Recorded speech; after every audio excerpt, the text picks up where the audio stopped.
The engine screamed once, then fell silent. Not the clean silence of shutdown. The wrong kind. The kind that meant something had torn itself apart deep inside the hull. Ethan Cole felt the vibration die through the deck plates and knew, with the certainty of a man who had spent half his life listening to machines, that his ship was finished. The Wayfarer drifted, lights flickering, heat bleeding into the void. Outside the cockpit window, unfamiliar stars burned cold and distant. No traffic, no beacons, no map he recognized. Then something moved in the dark. Lights ignited around him. Dozens of them. Massive shapes sliding into place. Silent and deliberate. Ethan swallowed as his radio crackled to life. "Unknown vessel," a voice said, calm and absolute. "You have entered sovereign Aurelian Dominion space. Prepare to be boarded." The boarding clamps locked on with a sound that traveled through Ethan's bones. He sat back in the pilot's chair, grease on his hands, dried blood at his hairline from where the engine housing had bucked and struck him. 15 years as a deep space mechanic had taught him one truth. You could fight physics, or you could respect it. Fighting never ended well. "Copy that," he said into the mic, voice steady despite the thud of his heart. "Ship's dead. I'm not going anywhere." The airlock cycled. They were tall. That was the first thing he noticed. The Aurelian stepped aboard with fluid grace, nearly 8 feet high, long-limbed and luminous. Their skin shifted like starlight over oil, colors flowing with each movement. Their eyes were deep and dark, unreadable. They scanned his ship, scanned him, spoke softly to one another in a musical language that curled through the narrow corridor. Ethan stood still, hands visible, breathing slow. He felt less like a threat and more like a curiosity. Restraints closed around his wrists. Not painful. Final. He was escorted onto one of their vessels, his battered ship left drifting behind like a forgotten thought. 3 days passed in quiet motion. His cell was small but clean, the walls faintly warm. The food was strange but nourishing. No one spoke to him. No one hurt him. They watched him with polite confusion, as if unsure what to do with a creature like this. On the 3rd day, the ship slowed. When the doors finally opened, Ethan was led through corridors of living crystal and soft light. The air hummed, alive with power. Every step echoed through halls that felt ancient beyond comprehension. The doors before him were enormous. They opened. Ethan Cole, mechanic from Earth, walked into the throne hall of the Aurelian Dominion. The ceiling vanished into radiance. Light moved across the walls like breathing art. Thousands of Aurelians filled the chamber, elegant and distant, their attention sharp and unwelcoming.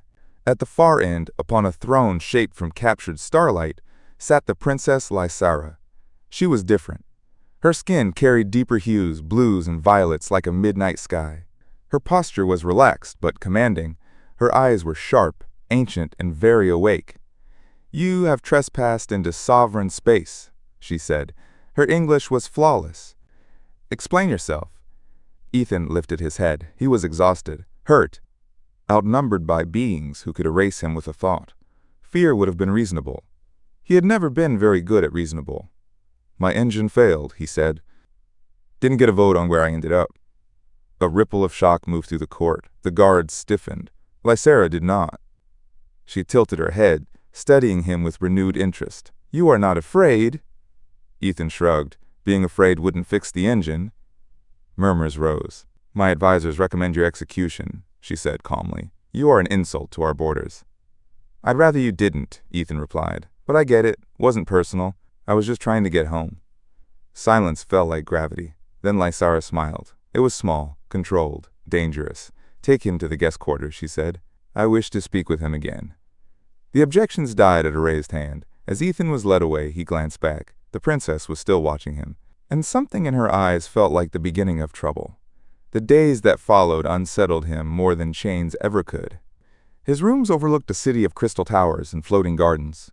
He was fed well, allowed to walk freely within the palace. Guards watched, but they did not threaten. And every few days, Princess Lysara came. She called it questioning. She asked about Earth, about humans, about how a species with such short lives reached the stars so quickly. Ethan answered honestly. During one visit, she paused, studying him. "How long do humans live?" 80 years if we're lucky, he said, her expression stilled. That is nothing. I guess it depends how you use it. She told him she was over 4,000 years old. The number sat between them like a weight. That must be lonely, Ethan said after a moment. She stared at him, startled. Why would you think that? Because everything ends before you do. Something flickered behind her eyes. Not anger, recognition. They spoke of her burden, of immortality without urgency, of centuries stacked so high they lost meaning. He told her about his grandmother, about sunsets on a Montana farm, about knowing time was precious because it ran out. Their conversations changed. They were no longer interrogations. They were shared. Not everyone approved. Lord Valor, ancient noble and undefeated champion, watched with cold fury. For centuries he had sought Lysera's hand. Now she laughed with a fragile outsider who smelled of oil and mortality. He demanded judgment. Trial by combat. When Lysera told Ethan, fear cracked her composure for the first time. You cannot fight him, she said. He has trained longer than your civilization has existed. If I refuse, Ethan said quietly, I die anyway. I can get you out, she insisted. Now. He shook his head. Then your people would think humans run. Her voice broke. You would die for that? I'm not planning on dying, he said. I'm planning on winning. She stared at him like he had lost his mind. The arena filled with 100,000 spectators. Valor entered in radiant armor, an energy blade humming at his side. Ethan walked out in a stained jumpsuit. In his hands was a simple metal pipe. Laughter rolled through the stands. The duel began. Valor struck with impossible speed. Light burned the air. Ethan dodged, rolled, bled. Each impact tore flesh. Each breath burned. Minutes stretched into an hour. The laughter died. Ethan learned. He watched balance, timing, overconfidence.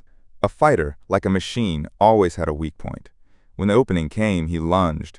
The pipe struck where armor met throat. Valor fell. Silence shattered the world. Ethan swayed, vision darkening. He offered his hand to the fallen lord. Good fight, he said. Then he collapsed. Princess Lysera was already running, and as healers fought to pull him back from death, the Empire held its breath, unaware that this fragile human had just changed its fate forever. Ethan died 7 times in 8 days. That was what the chief healer told Princess Lysera when she forced the truth from him outside the crystal chamber. A human body failed in violent cascades their medicine did not expect. Heart, lungs, blood, brain. Each time they pulled him back, and each time Lysera stayed at the window, hands pressed to the glass, refusing to leave. Messages arrived from the Empress. Advisors pleaded. Guards shifted with discomfort. Lysera did not move. If she stepped away, she believed the universe would choose that moment to take him. On the 8th morning, the alarms went quiet. Ethan's eyes opened. They were unfocused, thick with pain. He turned his head, found her, and the tension in his face loosened, as if seeing her proved he was still real. You lived, she said.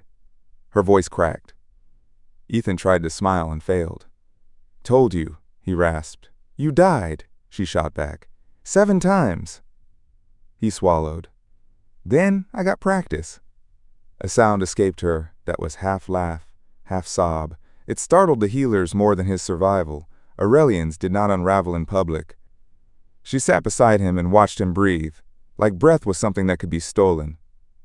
I was afraid, she said at last. Ethan blinked slowly. Of what? Of losing you, she admitted, and the honesty looked like pain on her face. I have not felt fear like that in 1,000 years. He held her gaze through the haze. That sounds lonely, he whispered. Lysera looked away. When Ethan could speak without choking, Lysera came again without a crown. Why did you offer him your hand? She asked. Valor fought hard, Ethan said. His ribs ached with every word. And if I stand over him like a monster, then I become what they already decided I am. And what did they decide? Lysera asked, quiet and sharp. Primitive, Ethan said. Savage. Something to kill or study. Lysera stared at him like she was trying to understand a species built from brief sparks and stubborn choices. Humans do not live long, Ethan added, so we pick what we want to mean. Her eyes flickered, wakeful, hungry. Tell me about home, she said. So he told her about a Montana farm, rain on warm dirt, and a grandmother who watched sunsets like they were gifts. He told her time was not something you stored, it was something you spent. She died, Lysera said when he finished. 3 years ago, Ethan replied. 87. She never wasted a day. Lysera stared at her hands. We waste centuries, she whispered. Ethan's victory spread faster than his bones could knit. Servants stared too long. Guards bowed with new caution. Noble eyes followed him with disgust that did not bother to hide. Valor's allies demanded blood. Houses that wanted Lysera bound to their line demanded the human be removed. Above all of it, the Empress watched. Ethan met Empress Sarathiel the first day he could walk without shaking. Lysera led him into an older wing where the light was dim and the walls were carved with symbols that felt older than language. Sarathiel sat on a throne of black crystal, colors muted like a dying aurora. Her eyes settled on Ethan and made him feel like a number on a ledger. Human, she said. Your Majesty, Ethan answered. You are difficult to kill, Sarathiel observed. Ethan's throat tightened. I noticed. A ripple of offense moved through the attendants. Sarathiel did not look away. My court says you are an insult, the Empress said. I did not come to insult anyone, Ethan replied. My ship died. I drifted. And still you killed Lord Valor. I defended myself. Sarathiel's gaze sharpened. You offered him your hand. Why? Ethan breathed in carefully. Because victory does not have to be cruelty, he said. Because if all I leave behind is hatred, then surviving meant nothing. Silence spread through the chamber. Sarathiel leaned forward. You are brief, she said. You will vanish. I know. And still you stand here, she said. Still you draw my daughter's attention. Lysera's shoulders stiffened. Ethan chose honesty. She looks awake, he said, and awake people are dangerous to those who prefer sleep. For a moment, Sarathiel's expression changed by the smallest measure, like a memory brushing the surface and sinking again. You may go, she said. Ethan bowed and turned, but Sarathiel's voice followed, quiet and lethal. If you break her, the Empress said, I will not let your planet remain a rumor. Ethan stopped. He looked back once. I am not here to break her, he said. I am here to choose her. Quote, the doors closed, and the threat stayed in his bones. That night, Lysera found him on a balcony above the floating gardens. Twin moons hung over the crystal city. Ethan gripped the rail, still weak, still stitched together by alien hands and human refusal. You cannot stay, Lysera said. They will keep coming. My mother will eventually decide you are too dangerous. Ethan nodded. I know. I can send you home, she whispered. Quietly. He turned toward her. And you, he asked, what happens to you if I leave? Lysera's throat worked. I return to duty, she said. I marry someone safe. I live 4,000 more years and forget what it felt like to be awake.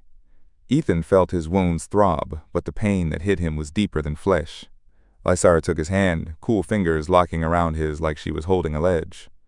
I want to keep you, she said, and the words sounded like a confession and a crime. Even if it destroys me. Ethan stared at her, at the fear and hunger in her eyes, and understood the duel had not been the real battle. The real battle was what came next, because somewhere below them, noble houses were gathering like storm clouds. Old laws were being sharpened into weapons. And Empress Sarathiel's warning weighted like a knife against Earth's throat. Ethan tightened his grip on Lysera's hand. For the first time since his ship went silent, he felt truly trapped, not by chains, by choice, by love, and by a war that had not started yet. The morning Lysera chose him, the palace began to whisper like a living thing. Servants lowered their eyes when Ethan passed. Guards straightened with uneasy respect. Nobles moved in clusters, speaking in soft, sharp tones, watching the human the way predators watched a flame they did not understand. Ethan did what he always did when the world turned hostile. He worked. He asked for access to the engineering vaults and the maintenance spines that ran beneath the Dominion's capital. The first overseers laughed. A primitive. a short-lived creature with blunt hands and clumsy tools. Then he opened a power regulator that had been failing for 3 centuries and fixed it in one night. Not with magic, with attention. He listened to the hum. He watched the heat bleed where it should not. He traced the problem like a pulse, found the broken point and set it right. The laughter stopped. Within months, Ethan solved the transport bottleneck that had choked the Crystal City since before Lysara was born. He improved an energy loop so cleanly that the system ran smoother than any Aurelian model in recorded history. The engineers who once mocked him began to wait for his opinion. Ethan never asked for a throne. He asked for a wrench and a chance to be useful. But what made him famous was not his work. It was the way Princess Lysara looked at him. The princess, who had carried centuries like a cold crown, now smiled without effort. She laughed in the library. She walked beside him in the gardens with her hand resting on his arm as if she had forgotten she was supposed to keep distance. The court did not forgive that. They feared it. Because it was not just love. It was change. And empires hated change. Empress Sarathiel summoned Lysara in the oldest chamber of the palace. Ethan did not follow. He waited outside the sealed doors, hands clenched behind his back, hearing nothing, knowing everything. When Lysara finally emerged, her face looked carved from resolve. "She told you to end it," Ethan said. Lysara nodded once. "She said you will die," Lysara whispered. "She said, I will hold your hand as your breath stops, and then I will spend eternity alone with the memory." Ethan's throat tightened. "She is not wrong." Lysara stepped closer. "I told her I would rather suffer 1,000 years of grief than live 1 more century asleep." Ethan stared at her, and something fierce rose in him, not anger, honor. The kind his grandmother had taught him, without ever calling it that. The kind that made a person choose a hard truth instead of a safe lie. Lysara's voice turned quiet. "I have never wanted anything the way I want this," she said, "even if it ends in pain." Ethan reached for her hand. "Then we do it," he said. Lysara's fingers locked with his. "Then we stop waiting for permission." The night she asked him was windless. They stood on a balcony above the imperial gardens, 2 moons hanging like silver wounds in the sky. Light from the city painted Lysara's skin in deep blues and violet fire. Ethan was looking toward the stars, as he often did when he thought about Earth. "What are you thinking?" Lysara asked. "That somewhere out there," Ethan said, "my sun exists. Too far to see, but it's there." "Do you miss it?" she asked. He breathed in slowly. "I miss what it was," he admitted. "Rain on Montana dirt, my family, the old porch. But home is not a place." Lysara's eyes searched him. "It's people," Ethan said. "My grandmother used to say you don't find home. You choose it." Lysara's voice shook. "Then choose me." Ethan turned. Lysara took a breath like she was stepping off a cliff. "Marry me, Ethan Cole," she said. "Stand beside me. Share the years you have with me, and let me treasure every one. Let the Dominion see what it means to burn bright." Quote, Ethan's mouth opened and closed once. Stunned. "You are a princess," he managed. "I am tired of being a statue," she said. "Your people will never accept it." "I do not care." "I'll be gone in 60 years, Ethan said, the truth bitter on his tongue. "Then we make 60 years mean more than 4,000 empty ones," Lysara said. Her eyes shone. "I have lived long enough to learn what regret tastes like. If I let you go because I fear the pain ahead, I will regret it for eternity." Ethan went still. Then he smiled, slow and warm. "I was going to ask you first," he said. "I had a plan, something proper." Lysara blinked through forming tears. "You did." Ethan nodded. "You ruined it." A laugh broke from her, bright and real. "Is that a yes?" she whispered. Ethan cupped her face with rough hands that had rebuilt engines and held broken pipes, hands that did not belong in royal gardens. "That is a yes," he said. He kissed her under the twin moons, awkward and perfect. When they pulled apart, Lysara was crying. "So many problems," she whispered. Ethan's grin flashed. "Good." Quote, Lysara laughed again, and the sound rolled over the garden like a promise. The announcement hit the Dominion like an asteroid. For the first time in 10,000 years, an outsider would marry into the imperial bloodline. Not just any outsider, a human. The species the Dominion had not even known existed until a broken ship drifted into their borders. Outrage bloomed across 40 systems. Protests ignited. Noble houses threatened withdrawal. Loyalists spoke of purity and tradition, as if those words were weapons. For weeks, it felt like the Dominion might split. Then the recordings played again. Ethan bleeding, refusing to fall. Ethan finding the opening. Ethan winning, then offering his hand. Aurelian citizens watched and felt something they had not felt in a long time. Respect. Not for his strength, for his spirit. The tide shifted slowly. Not cleanly, not fully, but enough. Enough that the grand temple filled on the day of the wedding. 100,000 Aurelians sat beneath arches older than human history. Billions more watched through crystal screens across the Dominion. And in the front row sat a delegation from Earth, Ethan's mother and father, his brothers, his aunt. They looked small among towering immortals, overwhelmed by light and scale and age. Ethan found them before the ceremony. He wore Aurelian robes of silver and deep blue, cut to fit a human body that still carried scars. Around him, nobles stared as if the fabric itself had been contaminated. But on his feet were old, battered work boots. "For luck," he said when his mother noticed. Her eyes filled instantly. She hugged him hard. His father cleared his throat until it sounded like it might crack. His brothers joked to hide their shaking hands. It felt like home.